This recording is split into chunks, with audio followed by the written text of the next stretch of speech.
Okay, so before we start, I just want to make it clear that I'm not a professional luthier by any means.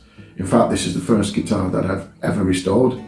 I do have a little bit of woodwork experience, but basically just restoring old furniture might have helped a little bit. I wouldn't say that was essential, but this video is meant to encourage people who've never done a project like this before that it is doable. You can get good results. You will find problems along the way, as you'll see in the video. I've not left any of the issues out, and I'm sure you'll find your own problems as you go along. But hopefully this will encourage a complete novice to have a go and enjoy it. So here we go.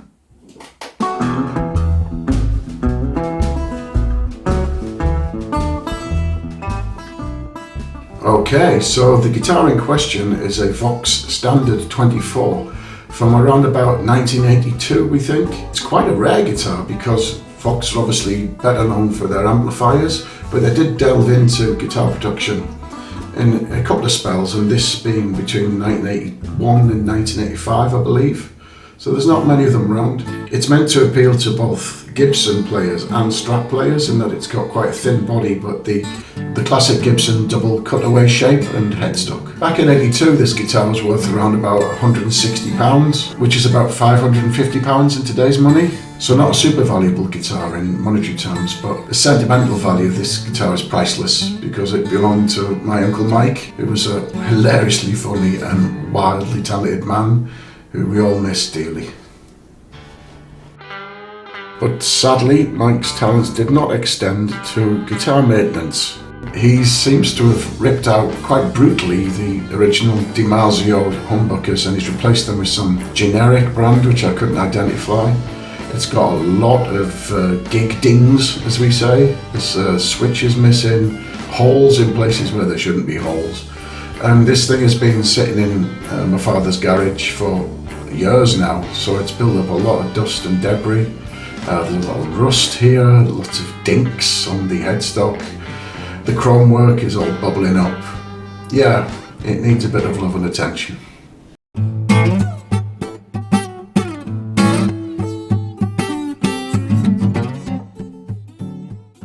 Now, I watched a lot of YouTube videos on guitar refurbishment prior to starting this project, and I found that most of them started with the guitar already disassembled, but I didn't find this easy at all, so I'm glad I recorded it. These old guitars can be rusty and gnarly and difficult to get apart, so you've got to allow yourself, half a day if you're going to get this thing apart without damaging anything. Especially considering that at this stage the plan was just to fix the dents and fix the holes and not do a respray or anything. So this took much longer than I was expecting. As you can see here, we've got these unidentified humbuckers that replace the original super distortions. I can understand why Mike would replace the super distortions because, from what I understand, he was a kind of Beatles style player, quite a light electric sound, and the super distortions were brought out in the 70s for glam rock and really high volume, high sustain guitar sound. So I can see why he wanted to swap them out. But what I'm going to do, I'm going to take it back to the original shop specification, or at least as close as I can get it with what I can find on eBay and such. Yeah, here they are. This is the inside of the unidentified humbuckers. I'm not even sure if they work, to be honest. Apparently the guitar had been tried, but was just making a lot of buzzing noises. Again, I was going to keep the original wiring and everything, so I took care to take all that out without damaging it. That ended up being folly. The wiring had been redone at some stage, and let's just say it was inventive. I did take some photographs of the wiring for future reference, but we'll see how that turns out later on. Okay, so moving on to headstock. Strangely enough, the right hand side was quite easy to take apart from some rusty bits of string left in the tuning pack holes. You can see me dealing with the little pointy swines here. And the condition on the right hand side was pretty good, just a little bit of a clean up, and just about everything was reusable. But the hardware on the left hand side of the headstock was another matter altogether, I can tell you. Oh, hang on, what's this? What a save! Hell yeah.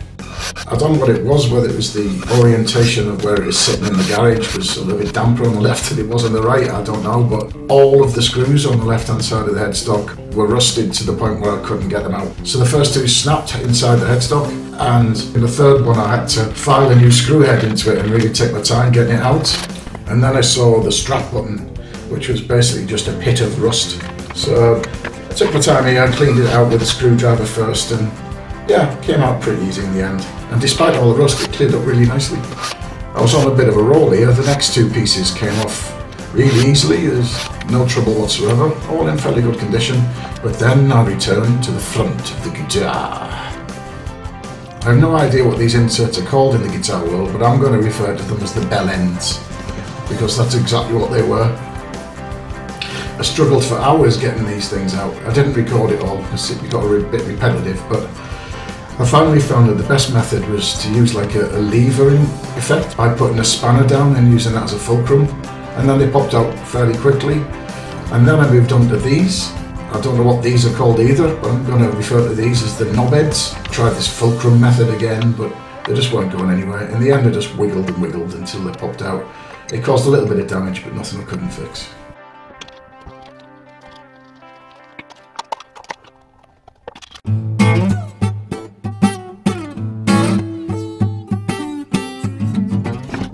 So I spoke with some guitar playing friends of mine, and they told me that 2 super distortions isn't going to sound particularly good, and they recommended a Path 59 and super distortion, and lo and behold I managed to find a set on eBay from the right era as well. So what I did, I masked off the ceramic while I cleaned the pole pieces. I used a pin to get in and get out all the old dead skin, which is a bit disgusting. And then it was just a case of using some wire wool and fine-grained sandpaper to clean up the pole pieces. And the plastic bobbins, yes, they are actually called bobbins, I cleaned up with acetone. I don't know if that was the right choice, but they came out great. These are the Path 59s, which should be going on the neck, and these are the super distortions, which should be going on the bridge. I know some people like the old yellow patina, but I wanted to go for a fully restored look. Okay, so moving on to the neck. I just took a razor blade and cleaned out as much dirt from the frets as possible, then went in with a 240 grit sandpaper and just basically sanded out in line with the grain to remove as much dirt and surface material as possible. As you can see here, they come out really quite nice. They did need a little bit more of attention later on with a finer sand, but that was a good initial pass.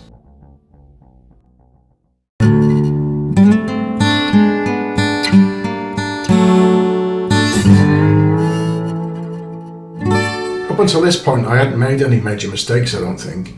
Everything had gone according to plan, but this is where things started to become a little bit wasteful and difficult.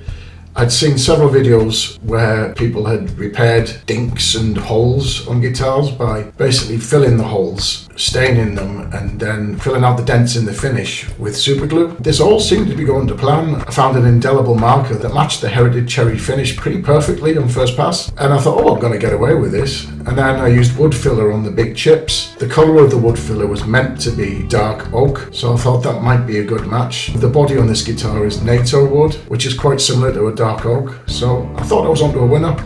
Ploughed forward with this method, basically snapping off toothpicks inside the holes, then filling out with wood filler around them, staining them with the indelible marker, and then adding spots of super glue. And then I went in with some 1000 grit sandpaper, sanded down to a rough finish, and then went in with polish over the top. As soon as the super glue dried, I saw that the pigment in the ink had started to pull out and discolor. I must have spent 9 or 10 hours attempting to rescue this, restaining and resanding and scraping away the super glue with a razor blade and polishing, but it really was just a waste of time. I was never going to get the results I needed, and it became apparent really quickly that the only option I had to get the finish I wanted was to strip the entire guitar and respray. Not something I wanted to do, but as you can see here on the recess for the neck pickup, the stained oak wood filler just looks wrong. I carried on regardless, more out of desperation than hope. The last thing I wanted to do was strip this guitar down and do a respray. I've got absolutely no spraying experience whatsoever. I went ahead and put a clear coat on just to see if that would make any difference, but a lot of wasted time. At several points in this project, I did feel like I'd bitten off more than I could chew, and I stood no chance of completing this in the way that I'd envisioned, and this was definitely one of those moments. But if you've never failed, you've never achieved anything, have you?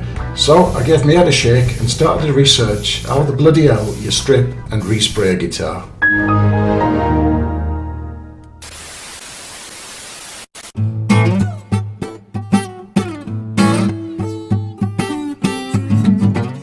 I said at the top of the video I've got some experience with furniture restoration, and that was enough to let me know that I didn't want to go for a paint stripper option. I've spent many a day and many an hour trying to strip off paint with paint stripper. It's a smelly, messy and long-winded experience. So I looked at alternative methods, and it seems that most people could scrape off natural finishes like peeling an old banana, but yeah, that wasn't the case. I did this outdoors because of the fumes and such. It wasn't a cold day, it was 20 degrees. American money, that's 9,000 degrees Fahrenheit or something. It just would not peel. And after a couple of hours of trying this, I reverted to the sander. Came out alright in the end, but it was a hell of a lot of work. And now I had to deal with all the dodgy wood filler.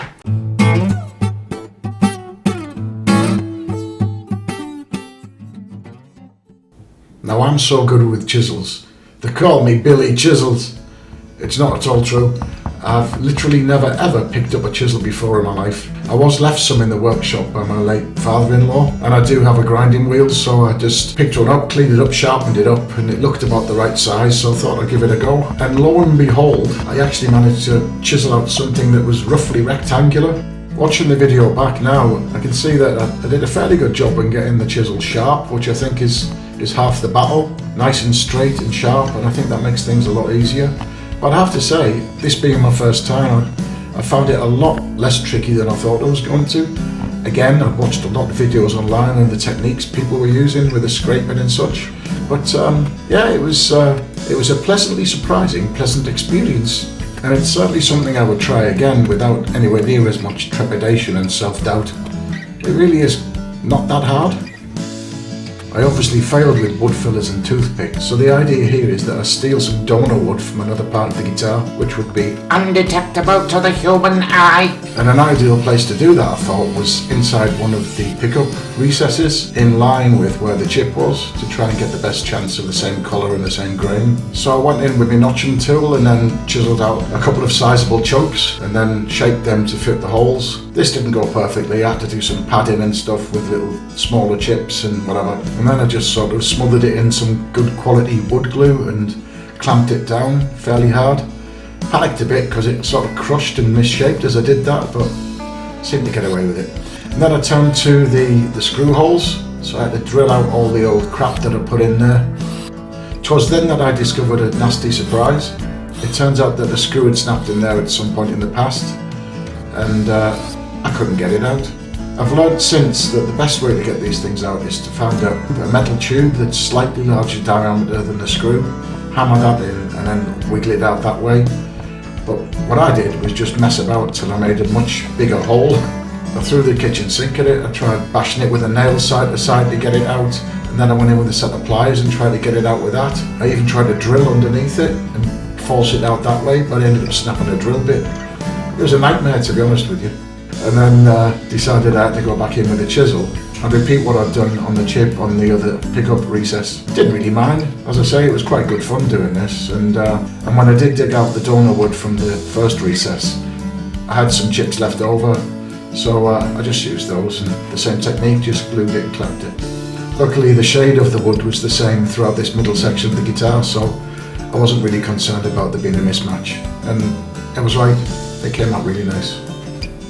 Off camera I did try and shape some of the wood chips that I'd taken out of the recess into this kind of stick shapes, but the wood was just far too soft, there's no way you could form it. So what I ended up doing was just collecting some of the smaller chips, just hammering those in and bashing them down with the end of a nail, and then using a chisel to flatten off the tops. Any little gaps that were left over, I'd just smother them in glue and put another load of sawdust into any gaps. And I don't know whether this is the official connoisseur's way to do it, but it turned out really nicely. I was really pleased with it. I found that doing this project, with it being the first time I'd ever done a guitar, your confidence really ebbs and flows. One day you think, oh my god, this project just needs chucking in the bin. My uncle's guitar is now knackered and I feel terrible about it. And then the next day, go at it again with a fresh outlook, and suddenly you get some unexpectedly good results and your confidence is right back up again. So it's a bit of a roller coaster experience, but one that Well, I guess I do a lot of projects like this. I just jump in and try things. So I guess it's just part of my character to do that. But I'd encourage anybody to just do that. Just give things a try, push yourself, see how far you can get. And then I went back in with a 120 grit sander just to clean up any chisel marks and such, get the thing looking a little bit flatter. The final thing to do with cleaning up the holes was just to chisel off the overhangs. Again, a little bit nervous doing this because I didn't know if the whole thing was going to come out, but it stayed in. Flattened it off a little bit, and as you can see, the whole thing came out really well. Those white holes is where the pickups are going to screw back in again, so I'm not too concerned about those. They're not going to be seen, and it'll give the screw something to grip onto. But the others came out really nicely. And so, from a big project win to an absolutely awful project miss. Being a bloke, I don't often read instructions, and I thought this was just going to be quite self-explanatory. Oh my word, I was so wrong. This mistake ended up costing me around about 10-12 hours of additional work, plus 3 cans of nitrocellulose spray. What this stuff is grain filler, which I managed to find in the correct heritage cherry colour. What this stuff does, as the name suggests, is it just fills out the grain and leaves you with a flat, smooth surface to spray on. Had I read the instructions, I would have seen that you're supposed to do a very small section at a time and remove the excess immediately. Having not read the instructions, what I did was cover it from head to toe as if it were the devil's Battenberg, and then let it dry completely before trying to remove it. Basically, what I did was repaint the guitar, and I had to remove the whole bloody lot again. Not only that, in removing it, I probably removed too much, which meant I went back down to the grain again, which meant that the spraying was going to be a lot more difficult. So, all in all, I would say this is probably the worst mistake of the project. So the moral of the story here, ladies and gentlemen, is read the bloody instructions, you doyle. Do you know what, I think I even watched a YouTube video on this exact topic, but somehow I just managed to miss the most fundamental thing. Small sections at a time. Anyway, we move on to the exciting bit. The spray.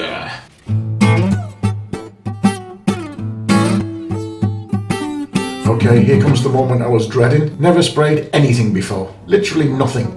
But the best tip I got was to put your can in a bucket of hot water before you start, and that did seem to make things easier, baby. The product I'm using is Dartford's Guitar Liquor. Well, what a product. It's nitrocellulose and heritage cherry red, which was an exact match for the guitar. The product is excellent.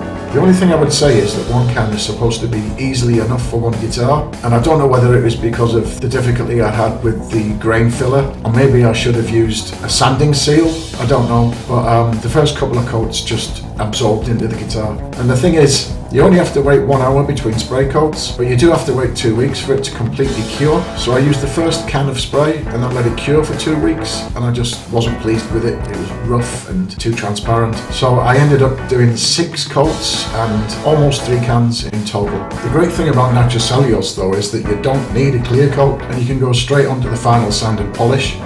So here I am again with my 1200 and 2000 grit sandpapers. And I saw another little tip on Tinternet where you use an eraser as a sanding block because it's flexible and quite small, so you can concentrate on small areas at once and also get into those little tight curves on the guitar. So what you do is you give your sandpaper a pretty good soak in warm soapy water and then just work in small areas at a time. You need to clean down quite regularly as you're doing this because the nitrocellulose that you're lifting off starts to act as an abrasive itself. You'll end up with inconsistent patches on the guitar, so you've really got to tune into your inner Karate Kid. It's wipe on, wipe off, wipe on, wipe off. Yeah, so small areas, clean down, start again, small areas, clean down, start again. This is all going really, really well and the guitar was looking really nice very quickly. I was pleasantly surprised to find how easy it was to polish up nitro. But then I made a mistake so stupid you could brush your teeth with it. Like a cheapskate, I went out and bought myself a silicone-based car polish. Now car polishes are perfectly fine for doing this job, but what you shouldn't use is a silicone-based one, because what happens is when the silicone dries in the grain, it turns white. And especially in this case, where I hadn't done a particularly good job with the grain filler, the silicone was getting in all those little pores and making white streaks in the guitar. Now, I'm not saying it looked terrible.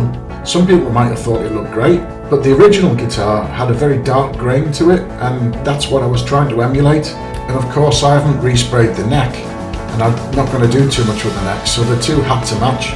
I tried several methods for removing the silicone. I even went in with a toothpick and tried to pick out each individual grain, which was a complete waste of time. But the solution that I found to the problem was, I went out and got myself a wax-based black polish and went over that several times. I don't know whether the silicone dissolved or whether the black wax just got into the grains and covered up the white silicone, I don't know, but maybe it was a case of beginner's luck. In fact, it was definitely a case of beginner's luck, but I ended up with an almost perfect match to the neck, which was remarkable considering how bad it looked just hours earlier. I found the best way to clear up all your gunk was to just use a piece of toilet paper. It seemed to shine it really nicely. And here we are, at the vinegar strokes of the project. All that's left now is the neck, really. I was pretty sure that wasn't going to be too hard.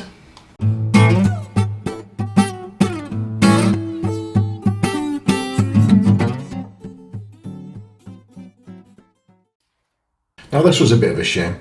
There was an original shop sticker on the guitar with the name of the shop and where it is bought and everything. It was a nice little gold thing. I really wanted to keep it on there for sentimental reasons, but unfortunately I'd used masking tape to protect the neck during all the spraying and sanding and so forth. And when I pulled off the masking tape, the top layer of the sticker came off, which is a shame. So what I've had to do is, it was a little bit risky because I didn't know whether label remover was going to cause a problem with the finish or not. But I just got a load of label remover and soaked it with that and then scraped it off with a razor blade. And then I'm back in again with the old polishing. Again, 1200 grit, 2000 grit, polish, repeat. There's a few little dinks and scrapes and dents and stuff in there, but I guess you don't want the guitar to look perfectly new, do you? So I didn't mind them too much. Using the black polish again here, I used a combination of a foam pad and a wall pad. Didn't really see the difference between them, to be honest with you, but I just thought it'd be nice to try. So yeah, give it a nice clean down. And then there was all the little dinks right in the top of the headstock. So what I did, I just took some of the natural cellulose and sprayed it into the cap. And then I got a tiny little paintbrush and I just filled those in and let them dry for a couple of hours. I really wasn't that concerned about the headstock looking completely perfect. I mean, every guitar you ever pick up that's only a couple of years old will have a dink or two in the top of it. So, and this one's 40 years old, so I didn't mind it looking a little bit bashed up. And then there was a chip out of the side of the headstock. I did fill that in with a little bit of black paint, that super glue filling method. So that needed a little extra bit of sanding and polishing. And then I started to shine up the old Vox logo there. I must admit, getting a little bit excited because this is really, really close towards the end of the project now. I allowed myself a little pat on the back and basically just a feeling of relief that I hadn't cocked this up completely and it was actually looking alright.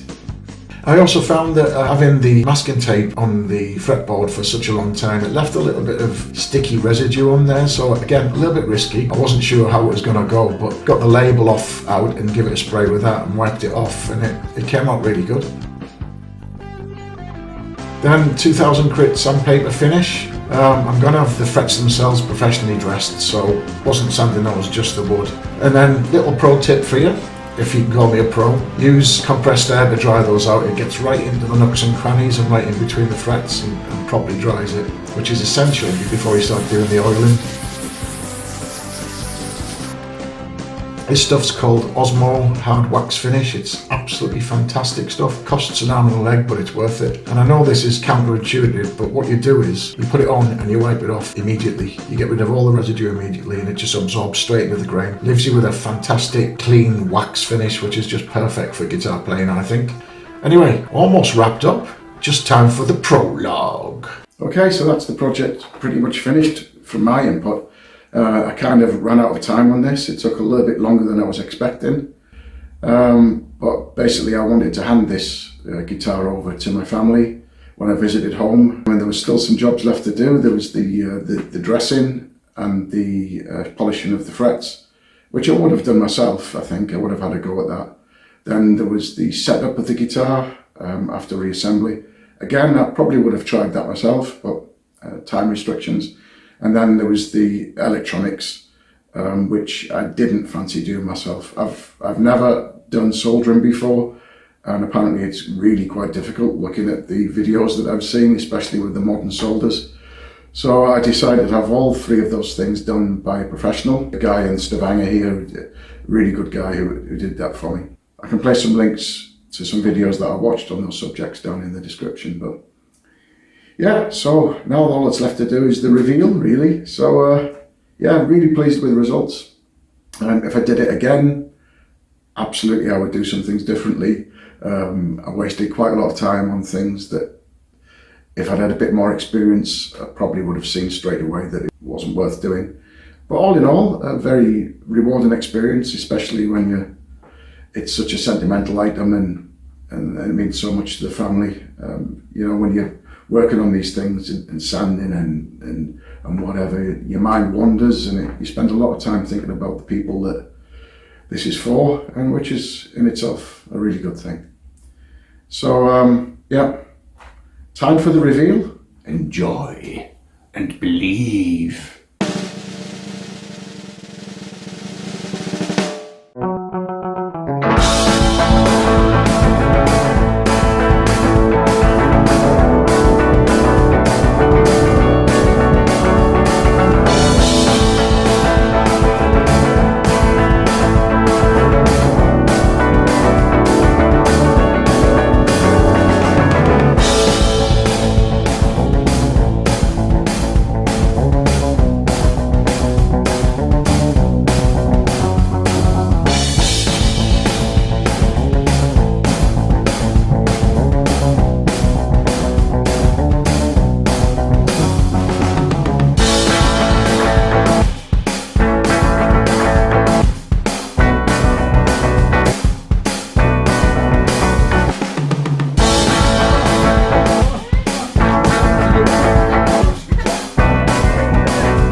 Amazing, look at this thing. It's brand new.